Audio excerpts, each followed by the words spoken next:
कोई भी कानून जो है किसी परिकल्पनाओं या फोरकास्टिंग पर नहीं चलता, वो चलता है कानून में लिखे हुए प्रावधानों के हिसाब से।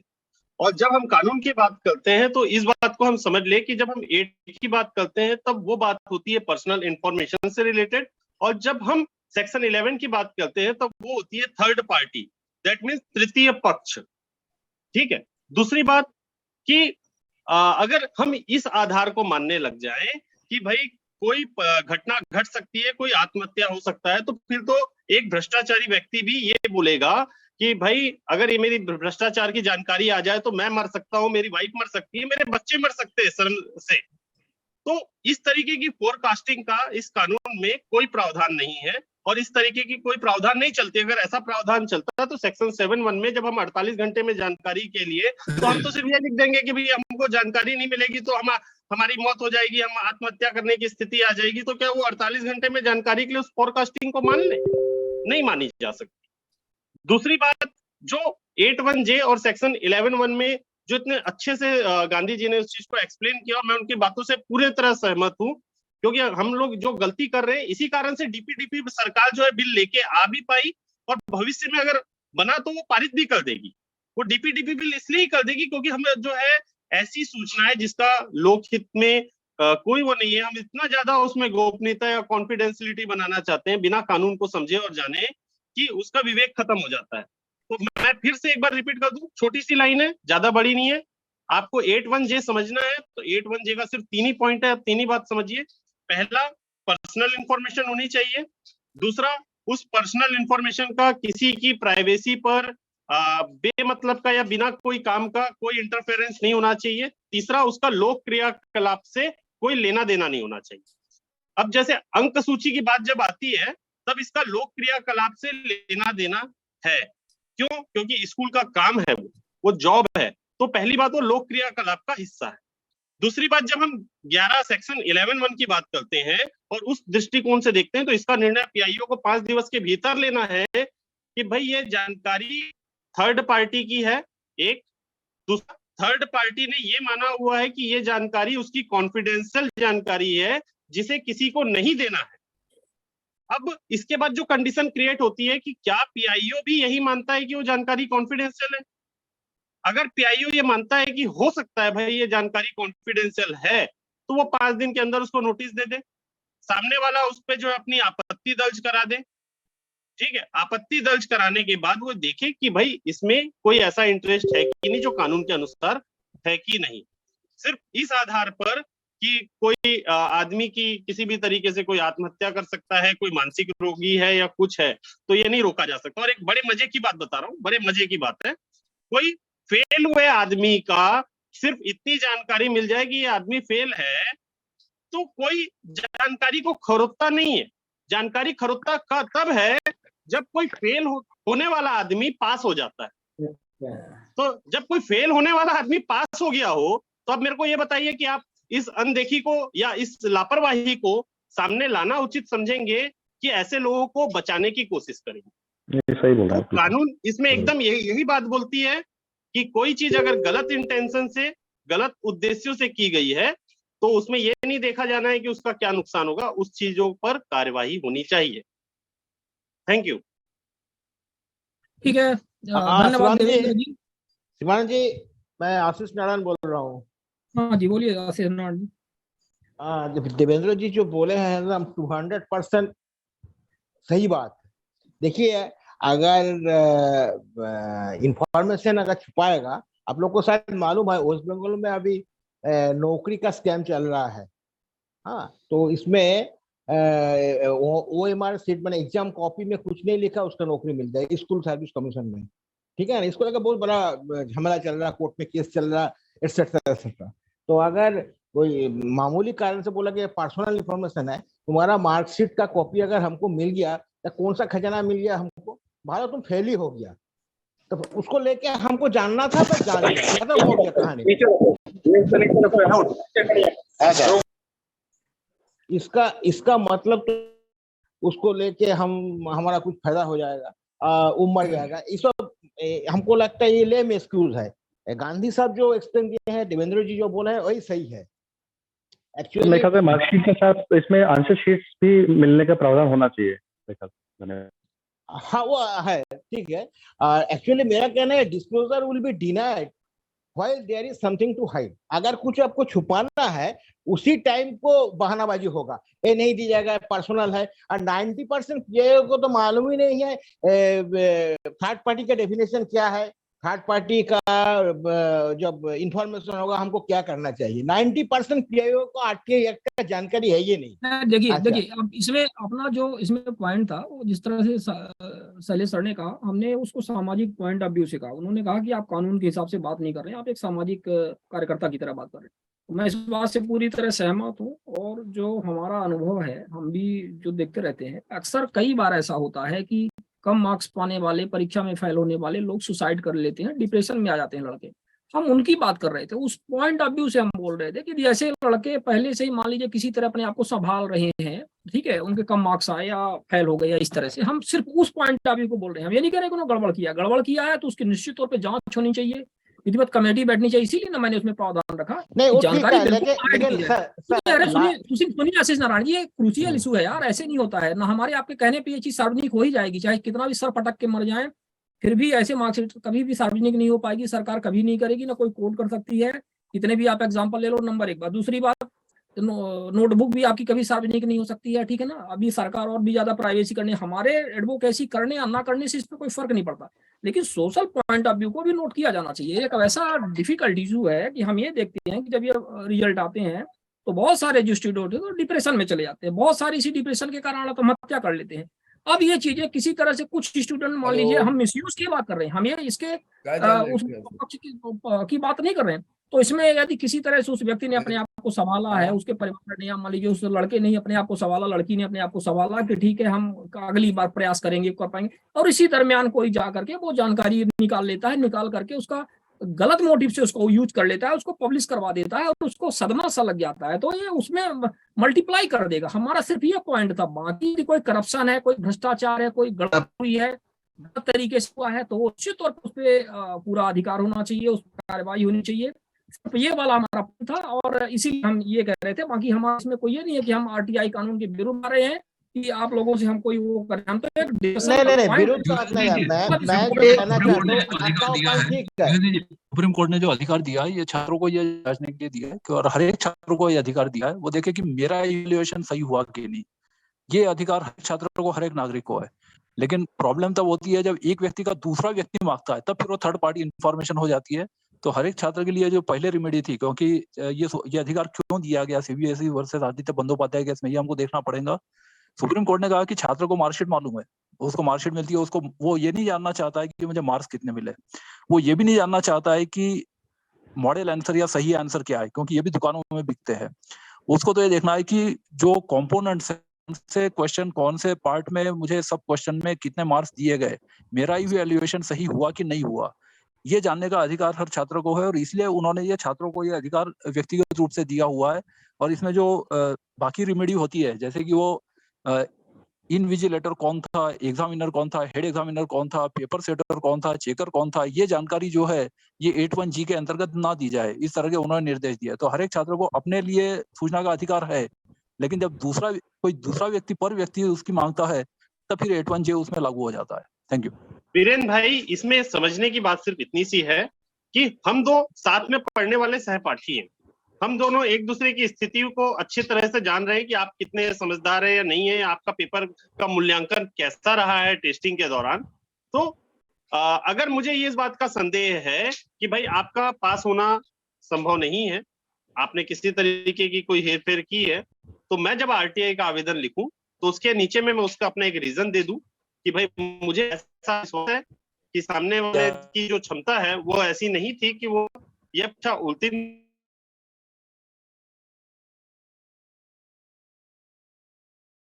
जानकारी कहीं पे लेने के लिए होगी तो वहां पे आप सत्यापन दे सकते हो। हालांकि ये प्रोसीजर ऑफ ये आरटीआई नहीं है, मैं एक्ट के बाहर की बात कह रहा हूँ। अगर आपको कोई जस्टिफिकेशन की नहीं बता सकता, बिल्कुल आप सही बोल रहे हैं। इसी को एक्सेप्शन कहते हैं कि पहले या वो एग्जाम्पशन क्लेम करेगा, फिर जो थर्ड पार्टी इंटरेस्ट करने वाली बात आती है पर फिर जो एपेलेंट है वो फिर अपना एक्सेप्शन बताया कि अमुक कारण है जिसकी वजह से मुझे सूचना चाहिए, तो फर्स्ट एपेलेट लेवल या सेकंड एपेलेट लेवल पर वो अपना जो थर्ड पार्टी पब्लिक इंटरेस्ट क्या है इस मामले में वो देखेगा, और फिर निर्णय का जो टेस्ट है जो सुप्रीम कोर्ट ने दिया है, whether public interest outweighs the private interest और private interest outweighs the public interest, इस आधार पर निर्णय होगा कि सूचना को देना है कि नहीं देना, और ये केस टू केस अलग अलग होता है। जो लोग इस तरीके की एक्टिविटी करते हैं, मेरे पास कई तरीके के इस तरीके के लोगों के मेरे पास वो आए कि भैया मैं कैसे निकालूं, तो मैंने उनको दूसरा एक विकल्प भी बताया कि भाई आप ऐसी परिस्थितियों में जब आपका शंका का समाधान होने लगे और इस तरीके की परिस्थितियां पीआईओ से आ जाए कि सामने वाले की स्थिति जो आपने स्पष्ट की है उसमें कहीं गड़बड़ है,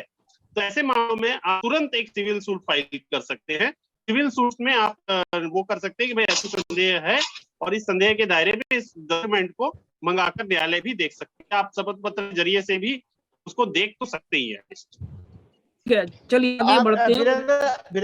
वीरेंद्र शिवानंद जी, सॉरी एक ऐड करो। सर अपनी तो आप कहते हैं कि अगर कोई लड़का फेल हो गया तो एक पॉसिबिलिटी है एग्जम्पशन की which will information will endanger the life or safety of a person. वो एग्जम्पशन के तहत पार्टी को जाने की जरूरत नहीं पड़ेगी, पीआईओ खुद इसको रिजेक्ट कर सकता है, ये मान के कि जो फेल हुए हैं बच्चे उनका हम नहीं देंगे क्योंकि वो उनकी लाइफ को हानि हो सकती है।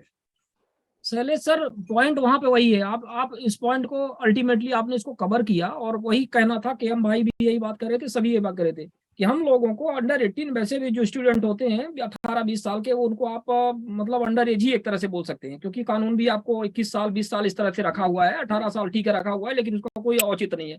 अब देखिए इस तरह के स्टूडेंट्स का, यदि सीधी सी बात है, यदि आपके मार्क्स बहुत अच्छे हैं, आप IIT टॉपर हैं, यू प्राउडली से यू मतलब ऑलरेडी पब्लिश्ड एवरीथिंग, कि आपने अपना वेब पोर्टल है कि हम IIT के हैं और सारी चीजें हैं, वो आपको प्राउड होता है, सामने वाले को भी अच्छा लगता है। लेकिन दिक्कत वहां पे होती है, उस स्टूडेंट को कोई दिक्कत नहीं होगी कि आप मतलब बहुत अच्छा है, और वो स्वयं भी प्राउडली बताता है लोगों के बीच में, काफी वो महसूस करता है। लेकिन यदि उसके मार्क्स कम आ गए, फेल हो गया इस तरह से, तो आपने देखा होगा कि लोग रिजर्व रहते हैं, ऐसे मैं आपको इसीलिए बता रहा हूँ शिवानंद जी कि इसको एक एग्जम्पशन मिल सकता है, जो आप कह रहे हैं ऐसे सोच अगर हो। और मुझे विश्वास है कि यहाँ पर 65 चैट हमारे पार्टिसिपेंट्स इस समय हैं, 65 में से कम आधे तो ऐसे लोग होंगे, भले ही वो बहुत अच्छे मतलब हम नहीं कहते बहुत अच्छे मार्क्स वाले होंगे, लेकिन कुछ कम मार्क्स वाले होंगे, उनको भी थोड़ा हेजिटेंट लग रहा होगा कि भाई हमारे मार्क्स क्यों जाने जाए, है ना, हमारी मार्कशीट का क्या आवश्यकता है, हम तो कोई सरकारी नौकरी भी नहीं कर रहे, लोक क्रियाकलाप से हमारा मतलब भी नहीं है। तो आप में से ज्यादातर लोग भी यही चाह रहे होंगे कि भाई हमारी मार्कशीट क्यों वो की जाए। हमारा मतलब भाई, मैं आपको एकदम छोटा सा एक वो देता हूँ, उसमें ना 3/4 लोग सहमत हो जाएंगे देने के लिए, क्योंकि किसी भी कानून को पढ़ने का एक जो साधारण सा जो तरीका है वो ये होता है कि कानून अपने स्थान पे है, दुनिया में कहीं भी ऐसा कानून नहीं बना हुआ। भारत की छोड़ दीजिए, दुनिया में कहीं ऐसा कानून नहीं बना हुआ है। 2 मिनट सुनिए ना, बात को सुनिए 2 मिनट। अगर कानून को पढ़ना है तो सेक्शन 8(9) के बाद सेक्शन 10(1) होता है। जो सेक्शन 10(1) है, हम इसका जिक्र नहीं करते। सेक्शन 10(1) इसीलिए होता है कि कोई जानकारी जब उसको पर्सनल इंफॉर्मेशन के दायरे से बाहर कर दिया जाता है, लेकिन कोई चीज छुपानी आवश्यक हो, तो उसमें से पर्टिकुलर उसका रोल नंबर, उसका नाम, उसको मिटाते हुए भी आंसर शीट दी जा सकती है। हम सेक्शन 10(1) का यूज नहीं करते। इसके अंतर्गत उसके सामने वाले के रोल नंबर, उसका नाम, पहचान वीरेंद्र जी ने इसीलिए सारी चीजें वहीं से चालू की। इसीलिए कहा कि सेक्शन 11 का यूज करिए, सेक्शन 10 का यूज करिए, जहां भी वो चीज है उसको आपको मार्क करना पड़ेगा। बाकी और यदि कोई भ्रष्टाचार हुआ है, कोई दिक्कत है, आपके पास प्रूफ है, तो लोकहित बता करके तो ऐसी जानकारियां ली जा सकती हैं। पर ये सीधे लोक क्रियाकलाप से भी इसका कोई मतलब नहीं है, क्योंकि स्टूडेंट अपने बाप का पैसा खर्चा करके पढ़ लिख रहा है, उसकी क्या मार्क्स आए, क्या दुनिया से लेना देना। अब यदि वो स्टूडेंट जाके नौकरी लिया है और हमारे आपके टैक्स के पैसे से पेमेंट मिल रही है उसको, तो जो भी उसके दस्तावेज हैं जो नियुक्ति से संबंधित है वो सब पब्लिश हो जाए, चाहे वो फेल हुआ है पास हुआ है, उससे कोई मतलब नहीं है। लेकिन यहाँ पर यदि भाई पढ़ लिख रहा है, वो कम मार्क्स पाया, अधिक मार्क्स पाया, क्या जरूरत है दुनिया को उसको जानने के लिए, है? लेट लीव हिम अलोन, है ना। तो ऐसी चीजें हैं, मतलब डोंट इंटरफेयर एवरीवेयर की, मतलब RTI से दुनिया की सारी चीजें हो सकती हैं। तो ये भी फिर RTI को खत्म करने के लिए भी एक कारण बन जाता है। ऐसी यदि अपन मार्क करने लगे जो एक ऐसा हो जाए कि एक लिमिट के दायरे से बाहर चला जाए, तो फिर इसका भी गलत इम्पैक्ट पड़ता है, और उन चीजों को हम लोगों को थोड़ा सा देखना पड़ेगा। चलिए आगे क्वेश्चन लेते हैं। सुनील खंडेलवाल जी हैं। सुनील खंडेलवाल जी क्या कहना चाह रहे हैं? हिरूडी झारखंड से सुनील खंडेलवाल जी, अपने आप को अनम्यूट कर लीजिए। हेलो। हाँ जी जी, मेरे 2 प्रश्न हैं। मैंने एक आवेदन नगर विकास विभाग झारखंड सरकार रांची के पास भेजा था। मेरे आवेदन को उन्होंने 28 जगह पीआईओ को भेज दिया सूचनाएं उपलब्ध कराने हेतु। उनमें से 4 पीआईओ का जवाब आया और 24 का नहीं आया। तो मेरा प्रश्न है कि क्या मुझे प्रथम अपील नगर विकास विभाग में लगानी होगी या 24 विभाग में पीआईओ के अगेंस्ट लगानी होगी? दूसरा प्रश्न इसी से रिलेटेड है कि मैंने जिला स्तर पर एक सूचना आवेदन लगाया था। उस आवेदन को 9 पीआईओ को जिला के अंदर ही भेज दिया गया है। तो क्या एक ही प्रथम अपीलिया आवेदन में 9 पीआईओ के अगेंस्ट में प्रथम अपील दायर की जा सकती है? ठीक है, आपका प्रश्न सुनील जी। Shailesh sir please. अगर जवाब मिला है आपको कुछ जी, तो वो पीआईओ ने आपको फर्स्ट अपेलेट अथॉरिटी की इंफॉर्मेशन देनी चाहिए थी। जी, अगर नहीं दी है जी, तो आप फर्स्ट, इसके एक टेक्निक छोटा है, टू जी। First appellate authority care of public information officer, और उसमें लिखिए कि कानूनन आपको मुझे बताना है पीली अधिकारी का डिटेल। आपने नहीं बताया, इसके लिए अभी आप इसको फॉरवर्ड कीजिए। अच्छा, ठीक है। मेरा एक प्रश्न है सर। देखिए 6 दिन में निर्णय ये होता है कि सूचना का कस्टोडियन कौन है, धारित कहाँ पर है। तो आप देखिए कि क्योंकि देखो पीआईओ जो है वो कितने भी लोगों को ट्रांसफर भी कर सकता है या फिर वो अपना जो 5-4 में भी वो ये कर सकता है, उसके अधीनस्थ जो आते हैं। तो आप देखिए कि उसमें कोई बहानेबाजी या ये नहीं होना चाहिए कि मेरे पास नहीं तेरे पास है, मेरे पास नहीं तेरे पास है। ऐसा यदि आरोप प्रत्यारोप होते हैं तो फिर फर्स्ट अपेलेट अथॉरिटी एक ही डीए के विभागीय अपीलीय अधिकारी के अंतर्गत आते हैं। तो विभागीय अपीलीय अधिकारी सभी पीआईओ को बुला के पता कर सकता है कि सूचना कहाँ पर है। उसी तरह से सूचना आयोग है, उनको भी अधिकार है कि they can pull all the PIO together कि पता लगाए कि कौन से कार्यालय में वो सूचना धारित है। तो इसमें आप देखिए कि किस किस ने अपना क्योंकि हर एक के पास सूचना हो जरूरी भी नहीं है, हो सकता है जी, पीआईओ को खुद ही पता ना हो, तो इसलिए वो जी, चाहे जितने लेटर लिख सकता है, उस पर कोई रोक नहीं है। लेकिन ये देखिए कि सूचना आपको मिली कि नहीं मिली और कोई बहानेबाजी हो रही है क्या, क्योंकि जिसके पास नहीं है तो कई बार वो लोग रिप्लाई देते भी नहीं है कि धारित नहीं है, जबकि उनको रिप्लाई देना चाहिए 2F में कि विभाग द्वारा ये हमारे कार्यालय द्वारा धारित नहीं है। तो इस तरह से उनको प्रमाणित करना चाहिए। तो ये आप पता लगाइए कि आप एग्रीड के व्यथित किसके लेटर से आप व्यथित है, या जिसने ट्रांसफर किया उसके या जिसको ट्रांसफर किया गया, नहीं, ये मैं सूचना कहाँ व्यथित पर नहीं होनी हूँ। चाहिए। तो मैं जो कस्टोडियन कौन सूचना, है वो देखिए आप, कस्टोडियन कौन है कि धारित कहाँ पे होनी चाहिए सूचना, ये आप सोचिए। ये है 2800 जिलों से संबंधित है और हाँ, तो सभी जिलों में ये धारित है। सूचना आपको खुद एकत्रित करनी होगी स्वयं। ये किसी का कार्य नहीं है कि जैसे लोग सोचते हैं ना कि राष्ट्रपति है तो पूरे देश की सूचना वहाँ होगी, प्रधानमंत्री है जी, तो पूरे देश की सूचना होगी, ऐसा नहीं होता। सुनील जी, इट इज हाँ डिसेंट्रलाइज्ड। जैसे पता वीरेंद्र लगाइए कि जी ने कहाँ बात कहाँ कही पर है, कस्टोडियन कौन जी, है, धारित कहाँ है, ये देखिए। जी, राष्ट्रपति के पास वीरेंद्र पूरे जी देश की सूचना नहीं होती है। वीरेंद्र जी जी, ने जो बात कही है इसमें मुझे याद है मेरा ही एक मामला था, मैं अपनी ही बात कर लूं। और राहुल सिंह जी ने आदेश दिया है, मैंने से 7-8-10 पंचायतों की जानकारी मांगी थी और मैंने उन पंचायतों के स्थान पे लगा दिया था जनपद में आरटीआई। तो उन्होंने इस पे पहले तो मतलब डीम्ड पीआईओ को उन्होंने एक दो आदेश में लिया था कि मतलब 4-5 डीम्ड पीआईओ उन्होंने लिया था और उनको आदेश दिए थे। फिर इस वाले मामले में उन्होंने क्या किया कि वो उन्होंने कानून की व्याख्या कुछ इस तरह से की कि जो मतलब 6(3) के तहत जो आवेदन आपका अंतरित किया जाता है उसमें सिंगुलर उपयोग किया गया, उसमें प्लूरल नहीं किया गया है ना। मतलब इस तरह से क्या था वो कि मतलब लोक सूचना अधिकारी को या संबंधित प्राधिकारी को इस तरह से, तो मतलब हाँ, अधिकारियों को या एक ही पब्लिक अथॉरिटी, अधिकारियों एक को, ऐसा पब्लिक शब्द नहीं अथॉरिटी। है। हाँ, हाँ, एग्जैक्टली एक ही पब्लिक पब्लिक अथॉरिटी या 6(3) में तो पब्लिक उन्होंने कहा अथॉरिटी कि शब्द है एक जो ही सिंगुलर पब्लिक है। अथॉरिटी को जा सकता है। हालांकि इसका भी नहीं, इसका भी एक आपका एक और भी कानून है, कानून के अंतर्गत अपन बात कर लें। हाँ, इसमें जनरल ये कहा प्रोसेस गया है एक्ट। कि हाँ जी, ही सी अथॉरिटीज और सिंगुलर प्लूरल इस तरह से कोई भी भेद नहीं किया जाएगा। एक कानून भी कहता है, विधिवत कानून वो बना हाँ, हुआ है जनरल उसका प्रोसेस सुप्रीम एक्ट कोर्ट। 1897 में है एग्जैक्टली ये कि singular includes exactly plural and plural includes singular. हाँ, तो वही बात है। तो अब उन्होंने बिल्कुल शब्दशः जा करके फिर हमें वो जानकारी नहीं हासिल हो पाई, आज तक नहीं हासिल हो पाई। तो यदि इसको माना जाए सुनील जी, तो जी, आपको जानकारी 28 जगह पे अलग अलग लगानी पड़ेगी। ये आपका जो 6(3) के तरह जो अंतरित किया गया है, जी, ट्रांसफर किया गया है, ये इनवैलिड है। पूरी तरह से इनवैलिड हो जाता है, मतलब ये होना अच्छा ही नहीं चाहिए। जो जानकारी उस कार्यालय में है वो आपको मिलनी चाहिए, जी वो इतने 28 कार्यालय को अंतरित नहीं कर सकता। लेकिन ये खूब चल रहा है, जहां जी जी सूचना आयोग हस्तक्षेप नहीं करता या इस तरह से इसको इंटरप्रेट नहीं किया जाता कानून को, जैसे राहुल जी ने किया या जैसे जी बात जी चल रही है, तो इस तरह से खूब चल रहा है। 100 को भी अंतरित किया जाता है तो कई बार 100 में से 10 आपको जवाब दे देते हैं, 90 नहीं देते हैं, या कई बार 100 में से 50 भी दे सकते हैं। तो जी जहां चल जाए तो चल जाए, हवा में तीर है ये, चल जाए तो चल जाए, ना चले तो ना चले वाली बात है। अगर कोई वो सूचना आयुक्त इस तरह से बैठ करके इसका इंटरप्रिटेशन कर दे तो फिर वो जानकारी नहीं मिलेगी जी आपको, जैसे जी हमारे जी केस में हुई है। सबसे बड़ी दिक्कत तो ये है ना सर कि झारखंड में तो सूचना आयोग ही नहीं है ना, हाँ वो इसका तो भी बहुत पता अनुचित लाभ ले रहे हैं पीआईओ लोग। और दूसरा जो प्रश्न है सर कि एक ही प्रथम अपीलीय पदाधिकारी जो है वो 9 पीआईओ के प्रथम अपीलीय पदाधिकारी नियुक्त है, तो क्या एक ही आवेदन में 9 जन सूचना पदाधिकारियों के विरुद्ध उनके पास अपील दायर की जा सकती है?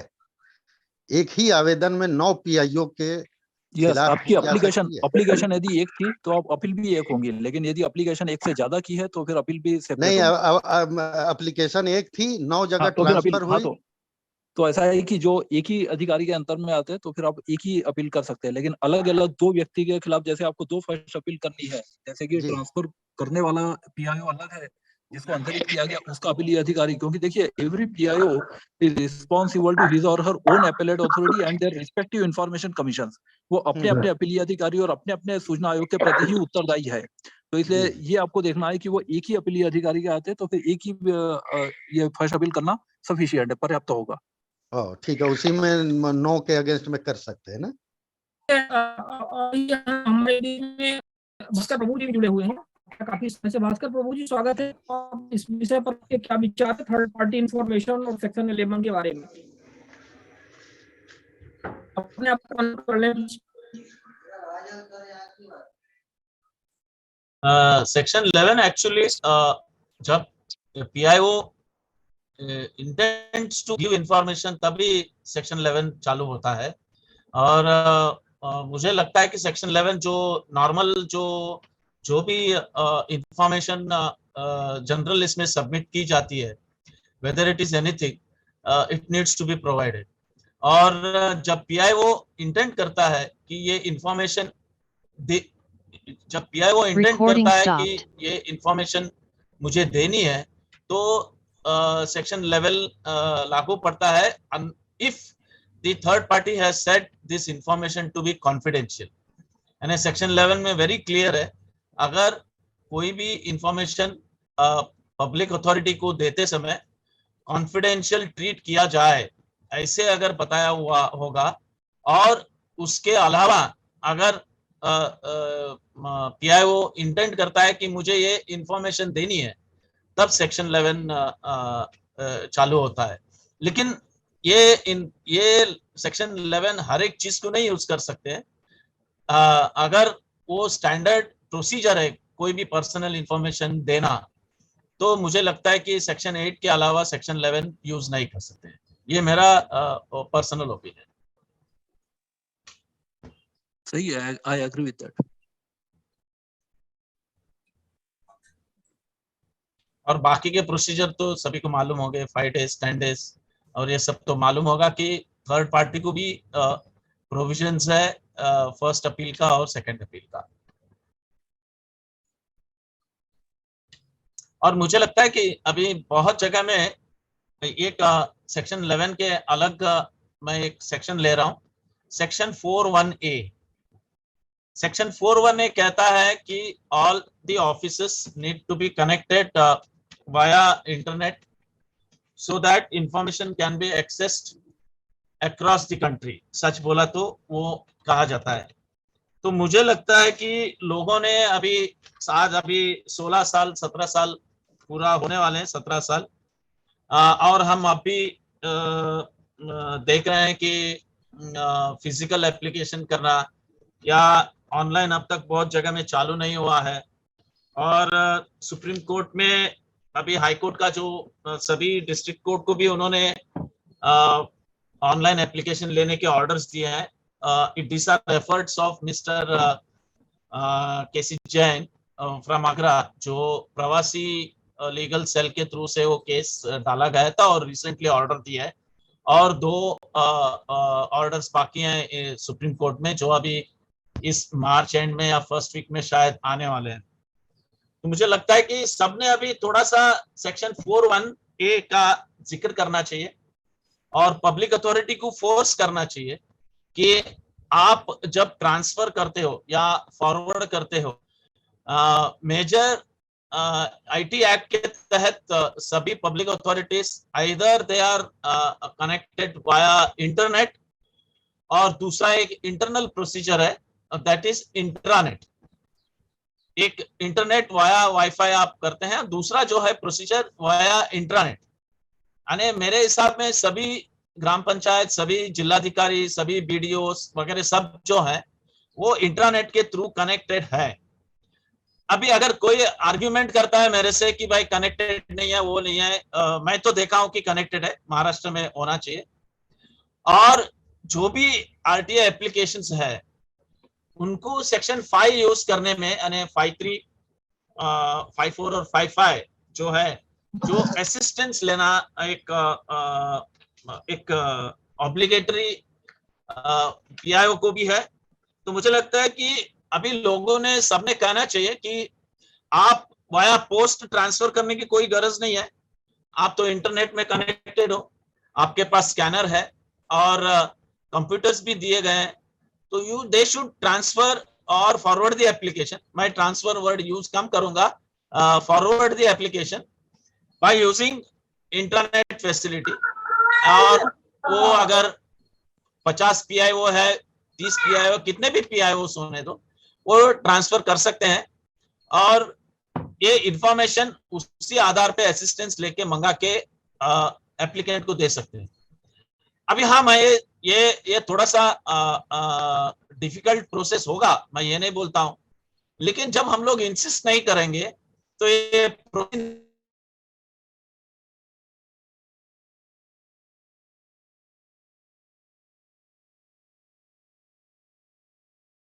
डिजिटल बोले, और सूचना अधिकार को भी हम एक डिजिटल के वहां ट्रांसफर करो, इंफॉर्मेशन पे वहां से दे दो, ये सब हम कर सकते हैं, ऐसा मेरा एक कहना है।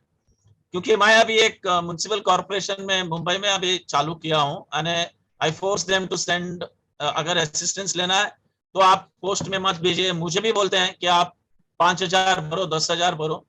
सीडी के लिए प्रोविजन है 50 रुपया पर CD, but there is no provision of taking the information in pen drive, और ऐसा अभी तक आया नहीं है। क्योंकि सेक्शन 4 भी कहता है information to be taken in any process, any way, either electronically और एनी वे।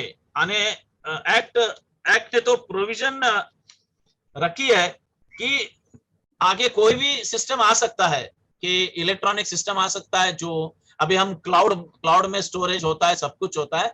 तो ये एक्ट में ऑलरेडी प्रोविजन है कि कोई भी वे से अगर इंफॉर्मेशन इजीली दे सकते हैं तो हमें देना चाहिए। So we should now stress for it that please transfer the RTA applications not by post or anything, transfer it via intranet, और इंटरनेट हर एक डिपार्टमेंट में कनेक्टेड रहता है, और सभी at least prime minister communicates to all chief secretaries via internet, he takes meetings by internet, not via internet, या तो मुझे लगता है कि हमने अभी एक स्ट्रेस करना चाहिए इस चीज को, कि आप हमें असिस्टेंस, और आप असिस्टेंस लेके हमें इंफॉर्मेशन जो है आपको ये इस्तेमाल करना होगा। मुझे लगता है कि मैं ये कहना चाहता हूँ इस ग्रुप में कि वो सेक्शन 4 स्टडी करे, और सेक्शन 4 में भी आगे भी डिटेल दिया गया है, information to be provided in any way. तो मुझे लगता है कि इस चीज को गौर करें। कुछ इंफॉर्मेशन कमिश्नर्स हैं यहाँ और पास्ट इंफॉर्मेशन कमिश्नर्स हैं, नहीं तो हम ऐसे ही चलते रहेंगे, 30 दिन का बारे में हम डिस्कस करते रहेंगे। There are so many issues which we can take via RTI. Thank you.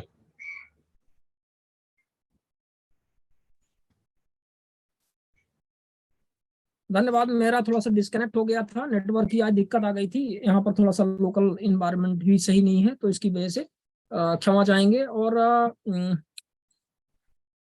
Shivanand sir, हाँ जी गोस्वामी जी। गोस्वामी, एक इम्पोर्टेंट क्वेश्चन है जो सभी के लिए शायद जानकारी नहीं है और बड़ा कॉम्प्लिकेटेड है कि आरटीआई एक्ट में कमिश्नर्स को या स्टेट इंफॉर्मेशन पूरे सिस्टम को कोई राइट दिया गया है कि इन जो अंतरिम आदेश है वो पारित कर दिया, वेबसाइट पे अपलोड कर दिया, एप्लीकेंट ने उसका प्रिंट आउट निकाल दिया और उसके बाद में वो ऑर्डर गलत पारित हुआ, उन्होंने अपनी साइट से डिलीट कर दिया, तो आप उस ऑर्डर की सर्टिफाइड कॉपी किस तरीके से ले सकते हैं?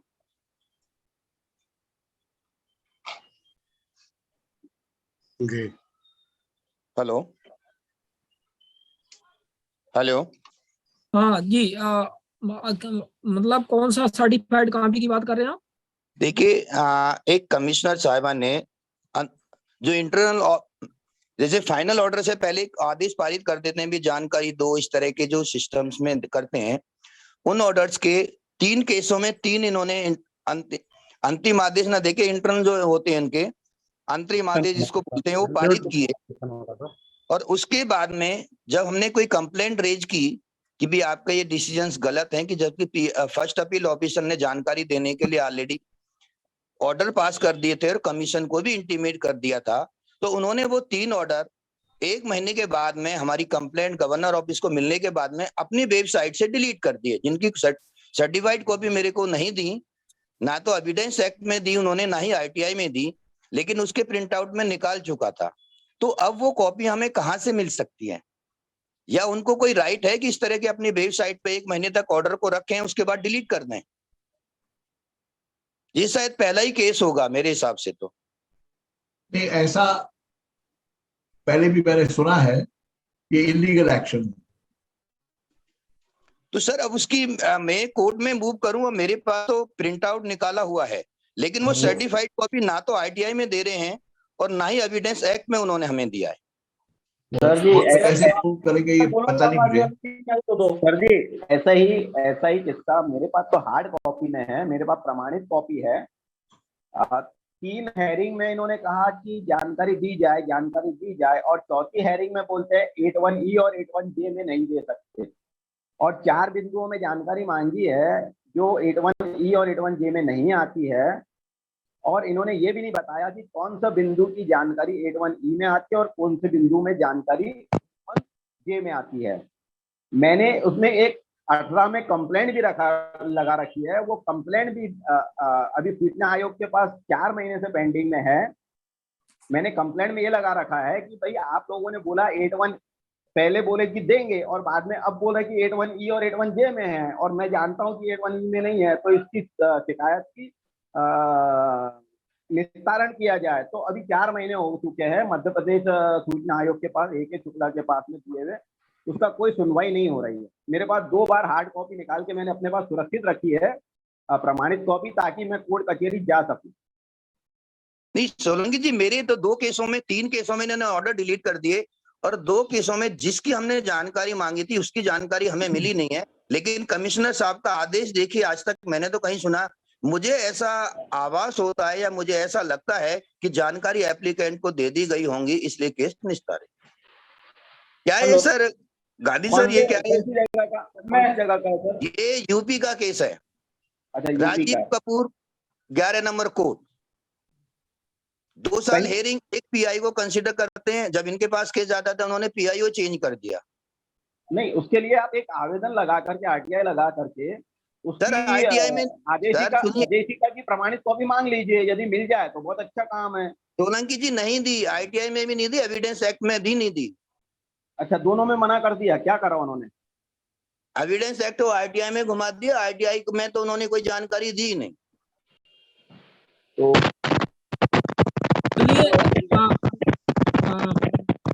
हेलो, हाँ सर, इसमें कुछ जोड़ना चाहूंगा मैं। भाई साहब, मैं ऐसे कहना चाहूँगा, अगर आपने आदेश ऑनलाइन प्रिंट किया है तो आरटी एक्ट 2000 जब आया था, उससे पहले इंडियन एक्ट जो हमारा था वो 1872 था। तो आरटी एक्ट आने के बाद ये हुआ कि जो ऑनलाइन जो डेटा है उसको कैसे सत्यापित किया जाए, कैसे माना जाए। मान लो पीआईओ अपलोड कर देता है फिर डिलीट कर देता है। तो आईटी एक्ट आने के बाद जो इंडियन एविडेंस है उसमें 2 अमेंडमेंट किए गए थे कि धारा 65A और 65B, आप उनको पढ़ लेना। 65A और 65B ये कहता है कि कोई भी डॉक्यूमेंट किसी वेबसाइट से आप प्रिंट करते हो तो वो ओरिजिनल डॉक्यूमेंट माना जाएगा।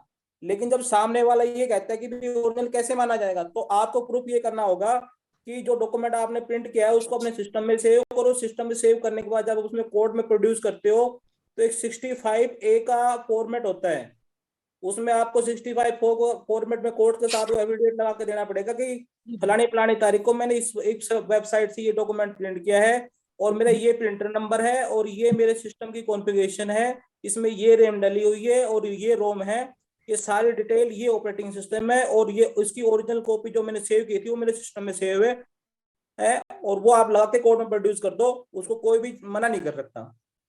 जब ये चीज अवेलेबल ही नहीं है एप्लीकेंट के पास में, मान लीजिए कमीशन से बड़ा तो कोई चीज होती नहीं। अगर कमिश्नर ही इस तरह का काम करेंगे जिनको अपॉइंटमेंट ही आरटीआई एक्ट को बचाने के लिए, सद्भावना पूर्वक जानकारी दिलाने के लिए किया गया है, तो एक एप्लीकेंट क्या करे? सारी जिम्मेवारी उनको है या कमिश्नर की कोई लायबिलिटी है ही नहीं क्या सर? सर वो तो क्या है, वो तो आपको ही पता हो कहाँ से उठ का है। चलिए कमिश्नर ऑर्डर बदल सकता है, विड्रॉ करता है तो उसका रिकॉर्ड रहता है फाइल में। यदि वो नहीं करता है तो फिर पब्लिक सर्वेंट की डेफिनेशन में और डिस्ट्रक्शन के आरोप लग जाएंगे 204 आईपीसी में। ये ध्यान रखिए, वो अपना ऑर्डर लिखित रूप में कर सकता है लेकिन पुराना ऑर्डर भी फाइल में रहेगा और जो विड्रॉ करता है या मॉडिफाई करता है या चेंज करता है तो वो ऑर्डर भी फाइल में उसको रखना पड़ेगा। मतलब ये कि वो अधिकार उसको हो सकते हैं कानूनन है कि नहीं, वो एक अलग क्वेश्चन ऑफ लॉ है। लेकिन यदि वो हटा लेता है फाइल से या ये डिलीट कर डिस्ट्रॉय कर देता है तो वो फिर वो आईपीसी में क्राइम हो जाता है फिर 204 में। सर वो ऑर्डर 6 महीने तक अपडेट थे साइट पे। नहीं, मुझे लगता है विड्रॉ कर सकते हैं वेबसाइट से, विड्रॉ कभी भी कर सकते हैं। वेबसाइट पे कोई हमेशा रखना कोई जरूरी नहीं है कानूनन, लेकिन एक ही फाइल में उनके पास होना चाहिए। नहीं, मुझे थोड़ा कहना है इसमें कि वही बात हम दोहरा के तो फायदा नहीं। अभी तो उन्होंने समझो वेबसाइट से निकाला है, वो एक्चुअली वेबसाइट के कायदे से ना आईटी एक्ट के कायदे की तरफ उसको आर्काइव्स में चला जाना चाहिए। इलेक्ट्रॉनिक रिकॉर्ड है वो, इलेक्ट्रॉनिक जो भी है कैसे भी ना उसको आर्काइव्स करके सिस्टम है तो आर्काइव्स में जाना चाहिए। जैसे आप जीमेल या जो भी लेते हैं वहाँ आर्काइव्स करके नहीं है, ऑल मेल्स करके थर्ड पार्टी होता है। आर्काइव थर्ड पार्टी है, उसमें मिल भी सकता है नहीं भी मिल सकता है। मेरा कहने की there is a system that it should let me complete there is a system of record maintenance act में it should go under archives whatever it is there। वो निकालते हैं तो आर्काइव्स में जाता है। अगर स्पेस ही नहीं है कमीशन के इसमें तो आर्काइव्स में लेके जा सकते हैं, कोई प्रॉब्लम नहीं। दूसरी जो बात है आरटीआई में अगर उनको इंफॉर्मेशन दी नहीं है तो उन्होंने जो प्रोसेस फर्स्ट अपील वगैरह जो है वो करनी चाहिए। Let him file the first appeal and give the reasons why is filing the first appeal and then let it go up to the information commission. So that forms a final document with him and then he can go to the court. ठीक है, आगे बढ़े और हमारे बीच में राजेंद्र पुंडगे जी हैं, उन्होंने hand raise किया। राजेंद्र जी बताइए आपके क्या प्रश्न है? सर नमस्कार सभी को। नमस्कार। मेरा प्रश्न ये है सर कि यदि थर्ड पार्टी इंफॉर्मेशन उसको बिना, जैसे हम अभी सेक्शन 11 की बात कर रहे थे, तो यदि थर्ड पार्टी इंफॉर्मेशन अगर दी गई है और उस व्यक्ति को पता चलता है कि मेरी इंफॉर्मेशन दी गई है, तो ऐसे में वो व्यक्ति उस ऑफिस के साथ करस्पॉन्डेंस या क्या कर सकता है जिससे उन्हें रोक सके कि इस तरह से जानकारी मेरी ना दी जाए मेरे बिना परमिशन के? जब कॉन्फिडेंशियल करके अगर दिया होगा तो ही वो पीआईओ को रोक सकता है।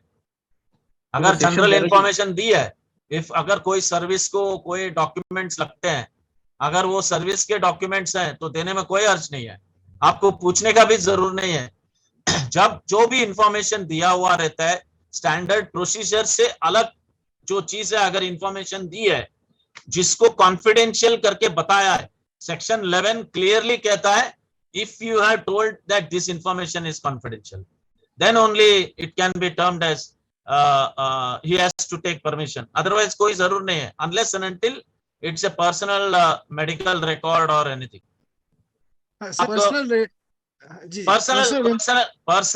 कॉन्फिडेंशियल, अगर कोई सर्विस में लगता है, कोई किसका एम्प्लॉयमेंट के लिए जो डॉक्यूमेंट्स दिया जाता है वो स्टैंडर्ड प्रोसीजर है, उस स्टैंडर्ड प्रोसीजर में तो वो डॉक्यूमेंट पब्लिकली पता भी चलना चाहिए। अगर सेक्शन 11 रिक्रूटमेंट पब्लिक एक्टिविटी है, रिक्रूटमेंट के सभी डॉक्यूमेंट पब्लिक किए जा सकते हैं। हाँ, और दूसरा जो है रिसर्च पेपर छोड़ लेकिन आप सेक्शन 11 पहले पढ़ो ना पूरा, कि उसमें क्लियरली लिखा है unless and until you state that this is confidential. जो इंफॉर्मेशन देता है पब्लिक अथॉरिटी को तब बताता है कि ये कॉन्फिडेंशियल है, लेकिन ये कॉन्फिडेंशियल बोल नहीं पाएगा जब if it is for any recruitment और एनी अदर मैटर। सर मेरा सवाल ये सर यदि एक्सक्यूज मी सर, यदि ये इंफॉर्मेशन किसी की सैलरी से रिलेटेड, सैलरी स्लिप से, तो उस विषय में पूछ रहा हूँ सर, सैलरी स्लिप के बारे में। Sir salary slip it is debatable. अगर समझो सैलरी स्लिप जो टोटल सैलरी आपको मिली है या सैलरी आपकी कितनी है ये देना कोई गलत नहीं है, लेकिन सैलरी स्लिप में बाकी के चीज रहते हैं, जैसे कि आपका लोन का डिडक्शन होता है, या आप कौन सा इंश्योरेंस भरते हो, या आपकी एक्चुअली मेडिकल एक्सपेंसेस के लिए कुछ दिया हुआ है, ये मेरे हिसाब में पर्सनली उतना काट के देना चाहिए जो सेक्शन सेवरेबिलिटी क्लॉज लगती है। लेकिन इसमें भी डिबेट हुआ है कि सैलरी, अगर समझो आपकी सैलरी की टोटल कितनी है वो देना कोई तकलीफ नहीं है, लेकिन 10,000 में से समझो आपने कुछ छुट्टियां ली है या कुछ किया है, आपको सैलरी अराउंड 7,000 मिला, 3,000 is deducted for any other matters, तो वो डिडक्शन कितना हुआ, क्या हुआ, डिटेल देना एक डिबेटेबल है। ये मैंने कह रहा हूं कि देना चाहिए या नहीं देना चाहिए, इट इज डिबेटेबल। लेकिन एन ऑफिसर कितना उसको सैलरी मिलता है ये डिटेल देना चाहिए, क्योंकि सेक्शन 4 में ही लिखा हुआ है। So as a designation wise salary information देना कोई गलत नहीं। उसमें 2 पार्ट होते हैं, जो 41B का जो मैनुअल 10 है, तो उसमें ये कि जो टोटल इमोल्यूमेंट है वो देना जरूरी है। तो उसमें ये है कि सबसे पहले जो जैसे अभी आप कह रहे थे sir, basic plus allowances up to जो ग्रोस पे है ये सब पब्लिक होता है, और उसके बाद जो डिडक्शंस और नेट पे होता है दैट इज प्राइवेट। तो जो पब्लिक पार्ट है वो सेक्शन 10 लगा के जो पब्लिक है वो दिया जाता है, और जो प्राइवेट है कि डिडक्शंस कितने किए गए ये प्राइवेट होता है, वो नहीं दिया, राइट, वो बिना 11 के प्रोसीजर फॉलो किए। ठक्कर साहब, वही हरी मुरली साहब, मैं अभी ठक्कर साहब ने कहा कि